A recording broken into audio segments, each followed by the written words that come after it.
আলহামদুলিল্লাহ আমরা কিন্তু এখন ফাইনালি চলে এসেছি সিঙ্গাপুরে। ওয়ার্ল্ডের অন্যতম ধনী দেশ সিঙ্গাপুরে আছি এখন। তো সিঙ্গাপুরে কিভাবে আসলাম, সিঙ্গাপুরের ইমিগ্রেশন কেমন ছিল, সবকিছু আপনাদের শেয়ার করব এবং সিঙ্গাপুরের যে মোস্ট এক্সপেন্সিভ হোটেলে আমরা ছিলাম তার ভাড়া কত পড়লো, বিস্তারিত সবকিছুই আপনাদেরকে জানাবো এই ভিডিওতে।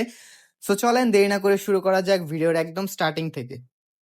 মালয়েশিয়ার বিচ প্যারাডাইস পোর্ট ডিকসন থেকে ঘুরে কিন্তু আমরা আবারও চলে আসছি কুয়ালালামপুর শহরে। আর যেহেতু আজকে আমাদের কুয়ালালামপুর শহরের লাস্ট ডে, তাই আমরা দেরি না করে বের হয়ে পড়লাম একটু ঘোরাঘুরির উদ্দেশ্যে। আর এখন আমরা আছি মালয়েশিয়ার অত্যন্ত ফেমাস একটা শপিং মল যার নাম প্যাভিলিয়ন। আর আমরা কিন্তু এখন আছি প্যাভিলিয়নের গ্রাউন্ড ফ্লোরে। গ্রাউন্ড ফ্লোরটা কিন্তু মূলত রেস্টুরেন্টের। এখানে এত ভ্যারাইটিস রেস্টুরেন্ট রয়েছে। সো এটা হচ্ছে মূলত একটা অ্যারাবিয়ান শপ। সো যেখানে অনেক ভ্যারাইটিস খাবার পাওয়া যায়, জাস্ট খাবারের ভ্যারাইটিস গুলা দেখেন। আর এখানে খাবারের প্রাইস কিন্তু মোটামুটি রিজনেবল। সো আপনারা অল্প বাজেটে কিন্তু এখানে ভরপুর খাবার খেতে পারবেন। সো এখানে অ্যারাবিয়ান খাবারের সাথে সাথে কিন্তু আপনারা পেয়ে যাবেন বিশ্বের সব দেশেরই ফেমাস খাবারগুলা। কি নেই এখানে, অ্যারাবিয়ান ফুড থেকে শুরু করে ইটালিয়ান, মেক্সিকান, ইন্ডিয়ান সব ধরনের খাবার কিন্তু আপনারা পেয়ে যাবেন। আর এখানকার ক্রাউডটা একবার দেখেন, জাস্ট চিন্তা করেন মানুষ কেন এখানে আসে। কারণ একটা জায়গার ভিতরে আপনারা সব ভ্যারাইটিস খাবার কিন্তু পেয়ে যাবেন, যার জন্য কিন্তু এখানে এতটা ভিড়। সো আমাদের খাওয়ার দাওয়ার শেষ, এখন আমরা চলে যাব ডেজার্ট ট্রাই করতে। আর এখানে ডেজার্ট আইটেম গুলাও এত মজার। খাওয়া দাওয়া শেষ করে হোটেলে যে লাগেজ গুলো গোছাতে গোছাতে কিন্তু অনেকটা লেট হয়ে গেছে। লেট হবে না কেন, আমাদের 4 জন মানুষের প্রায় 12টা লাগেজ হয়েছে। সো 12টা লাগেজ গোছাতে অলমোস্ট অনেক লেট হয়ে গেছে। সো এখন কিন্তু আমরা গাড়িতে অলরেডি উঠে পড়ছি। মালয়েশিয়া থেকে আমরা এখন যাচ্ছি সিঙ্গাপুরে। বাই রোডে আমরা মূলত Zahur Bahru land port use করে সিঙ্গাপুরে ঢুকবো। আর আমরা কিন্তু অনেকগুলো ওয়ে থাকার পরেও গাড়ি নিয়ে যাচ্ছি কুয়ালালামপুর থেকে জহুর বারু পর্যন্ত। আপনারা চাইলে বাসে যেতে পারবেন, আপনারা চাইলে ট্রেনেও যেতে পারবেন। সো বাসে যদি আপনারা যেতে চান, কেএল থেকে আপনারা সরাসরি জহুর বারু যে ল্যান্ড পোর্ট আছে সেখানে যেতে পারবেন। বাসে গেলে আপনাদের জনপ্রতি খরচ পড়বে 30 থেকে 35 রিঙ্গিত। সো আমরা যেহেতু এতগুলো লাগেজ নিয়ে বাসে যাওয়াটা আমাদের কাছে কষ্টকর মনে হয়েছে, তার জন্য কিন্তু আমরা গাড়ি একটা রেন্ট করে ফেলেছি। আর আমরা একটু রাত করে বের হইলাম, ঘড়িতে এখন বাজে অলমোস্ট 4টা। সো এত রাত করে মালয়েশিয়ার এক্সপ্রেস হাইওয়ে ধরে আমরা এখন যাচ্ছি জহুর বারুর উদ্দেশ্যে। সো এবার বলি, এখান থেকে জহুর বারুর দূরত্ব কিন্তু 330 কিলোমিটার। আর গাড়ির রেন্ট কত পড়লো সেটাও আপনাদেরকে বলি। গাড়ি কিন্তু আমাদের অনেক টাকা খরচ পড়ে গেছে, বলতে গেলে যথেষ্ট ব্যয়বহুল। আমরা গাড়িটা রেন্ট করেছি মালয়েশিয়ান রিঙ্গিতে 700 রিঙ্গিত দিয়ে। সো সেই হিসাব করলে অনেক টাকা খরচ। আপনারা চাইলে বাসে যেতে পারবেন অল্প খরচে। আমরা যেহেতু এতগুলো লাগেজ, সেজন্য আমরা প্যারা না নিয়ে আমরা একটা গাড়ি রেন্ট করে ফেলি। আমাদের মূলত গাড়ি রেন্ট করার পিছনে আরেকটা মূল উদ্দেশ্য হচ্ছে গাড়িতে খুব দ্রুত যাওয়া যায়। কুয়ালালামপুর থেকে জহুর বারুর এই 330 কিলোমিটার রাস্তা গাড়িতে যেতে সময় লাগে আনুমানিক 4 ঘন্টা। বাট আমাদের গাড়িতে মনে হয় না 4 ঘন্টা লাগবে, কারণ আমাদের যে ড্রাইভার উনি খুবই স্পিডে গাড়ি চালাচ্ছে। ওনার অ্যাভারেজ গতি 130 থেকে 150 কিলোমিটার। আর আপনারা যদি বাসে যান সেক্ষেত্রে আপনাদের সময় লাগবে 6 থেকে 6.5 ঘন্টা। আর বাসে গেলে মূলত যেতে হবে সকালবেলা অথবা দুপুরবেলা। আর গাড়ি নেওয়ার পিছনে আরেকটা কারণ হচ্ছে আমরা সারাদিন যেহেতু ঘুরেছি কুয়ালালামপুর শহরে, সো সারাদিন ঘোরাঘুরি শেষ করে আমরা রাতে রওনা দিয়েছি। রাতে এক্সপ্রেস হাইওয়ে ধরে যাওয়ার কিন্তু একটা অন্যরকম মজা রয়েছে। সো চলেন, এখন অনেক কথা বলে ফেলেছি, একবারে আপনাদের সাথে আবারও দেখা হচ্ছে ইমিগ্রেশন কমপ্লিট করে সিঙ্গাপুরে ঢুকে। আলহামদুলিল্লাহ আমরা কিন্তু সিঙ্গাপুরের ইমিগ্রেশন কাস্টমস কমপ্লিট করে অলরেডি সিঙ্গাপুরের ভিতরে ঢুকে পড়েছি। সিঙ্গাপুরের ইমিগ্রেশন কিন্তু খুবই স্মুথ ছিল, তারা একটা সিঙ্গেল প্রশ্ন কিন্তু করে নাই, জাস্ট পাসপোর্টটা দেখলো, আমাদের সিঙ্গাপুরের ভিসাটা দেখলো এবং ছেড়ে দিল। এমনকি তাদের সবচেয়ে মজার বিষয়ে যেটা হচ্ছে, তারা কিন্তু পাসপোর্টে কোনো প্রকার সিল দেয় না। তাদের এন্ট্রি বা এক্সিট নেওয়ার সময় পাসপোর্টে কিন্তু তারা কোনো প্রকারই সিল দেয় না। যাই হোক, আমরা এখন বাসে করে চলে আসছি বুগিস। আমাদের বাসে আসতে সময় লাগছে মাত্র 40 মিনিট। আমরা যেহেতু মোস্তফা সেন্টারের আশেপাশে থাকবো, সে কারণে আমরা কিন্তু বুগিস স্টেশনে এসে নামলাম। বাসে করে বুগিস পর্যন্ত আসতে আমাদের জনপ্রতি ভাড়া লেগেছে $2 সিঙ্গাপুর। তো চলেন এখন মোস্তফা সেন্টারের সামনে যাই এবং আমাদের বুক করা হোটেলে উঠি, আমাদের সিঙ্গাপুরের মোস্ট এক্সপেন্সিভ হোটেল।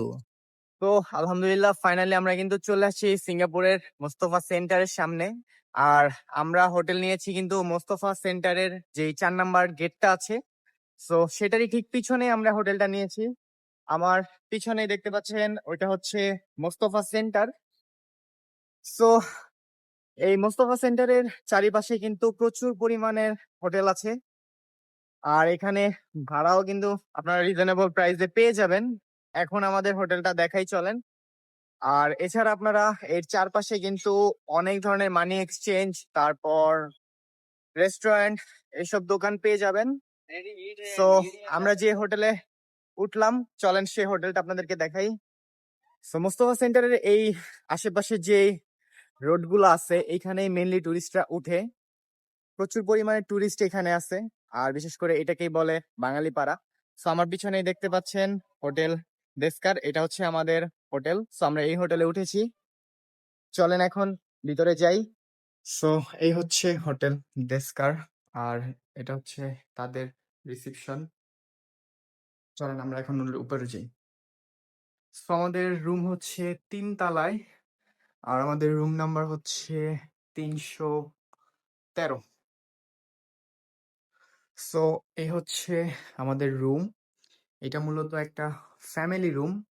এখানে 2টা ডাবল বেড আছে, একটা টিভি আছে, এখানে কাপড় ঝোলানোর জন্য হ্যাঙ্গার আছে, একটা সেফটি লকার আছে, নিচে একটা ফ্রিজ আছে। আর ইগনোর আওয়ার লাগেজেস। আর এছাড়া আরো আছে এখানে 3টা পানি, কফিরও ব্যবস্থা আছে। চলেন ওয়াশরুমটা দেখাই। এটা হচ্ছে ওয়াশরুম। ওয়াশরুমে যথেষ্ট স্পেস আছে। সো এবার বলি আপনাদেরকে এই রুমের ভাড়া সম্পর্কে। সো আমাদের এই রুমের ভাড়া নিয়েছে 180 সিঙ্গাপুর ডলার, যা বাংলা টাকায় প্রায় 16,100 সামথিং। সো এটা হচ্ছে আমাদের রুম ভাড়া। আর হোটেলের লোকেশনটা কিন্তু একদম মোস্তফা সেন্টারের 4 নাম্বার গেটের ঠিক পিছনেই। মোস্তফা সেন্টারের থেকে মাত্র 2 মিনিটের হাঁটার পথ। সো এই হচ্ছে আমাদের হোটেল। আশা করি এই বাজেটের ভিতরে আপনারা এখানে আরো হোটেল পেয়ে যাবেন। সো আপনারা চাইলে সেই হোটেলগুলো দেখতে পারেন। আর এই হোটেলের পরিবেশটাও যথেষ্ট ভালো। সো আমরা এখন দুপুরে খাবার খাওয়ার জন্য আমাদের হোটেল থেকে নিচে নামছি। এটা হচ্ছে আমাদের হোটেল, হোটেল ডেস্কার। সো হোটেলের নিচেই কিন্তু একটা বাঙালি খাবার রয়েছে। সো হোটেল থেকে নেমেই কিন্তু আমরা এখন একটা বাঙালি রেস্টুরেন্টে যাচ্ছি দুপুরের খাবারটা খেতে। তো চলেন ভিতরে যাই, দেখাই এখানে কি কি খাবার পেয়ে যাবেন এবং কত টাকা খাবারের দাম। এই হচ্ছে ফিলিপস কিচেন অ্যান্ড ক্যাফে। এই হচ্ছে তাদের বাঙালি খাবারের আইটেম। এখানে আলু ভর্তা, সবজি এবং আরো বেশ কয়েক ধরনের সবজি আছে, ডাল আছে। আলু ভর্তা, এই সবজি এবং ডাল সবগুলোই কিন্তু $1 করে। এরপরে নিচে আছে মুরগি। মুরগি হচ্ছে $4। এরপরে আছে কাতল মাছ। কাতল মাছ $5। আইর মাছ আছে, আইর মাছও $4। আর গরু আছে, গরু হচ্ছে $5। আর এখানে আছে ইলিশ মাছ, এটা হচ্ছে $3। আর ভাত হচ্ছে $1। সো খাবারটা আমরা খেয়েছি, খাবারটা খুবই মজা। সো আপনারা চাইলে এখান থেকে দুপুরের খাবার, রাতের খাবার সেরে নিতে পারেন। একদম পিওর বাঙালি খাবার। মোস্তফা সেন্টারের আশেপাশে এরকম কিন্তু অসংখ্য বাঙালি রেস্টুরেন্ট রয়েছে। শুধু বাঙালি রেস্টুরেন্ট নয়, এখানে কিন্তু আপনারা ইন্ডিয়ান খাবারেরও ভ্যারাইটিস পাবেন। সো আপনারা চাইলে এখান থেকে আপনাদের খাবার দাবার শেষ করতে পারেন। আর প্রত্যেকটা রেস্টুরেন্টেরই কিন্তু খাবারের কোয়ালিটি এবং প্রাইস অলমোস্ট সেম। আজকের ভিডিও এই পর্যন্তই। দেখা হচ্ছে পরবর্তী কোনো ব্লগে। ততক্ষণ পর্যন্ত ভালো থাকুন, সুস্থ থাকুন। সিঙ্গাপুর থেকে আল্লাহ হাফেজ।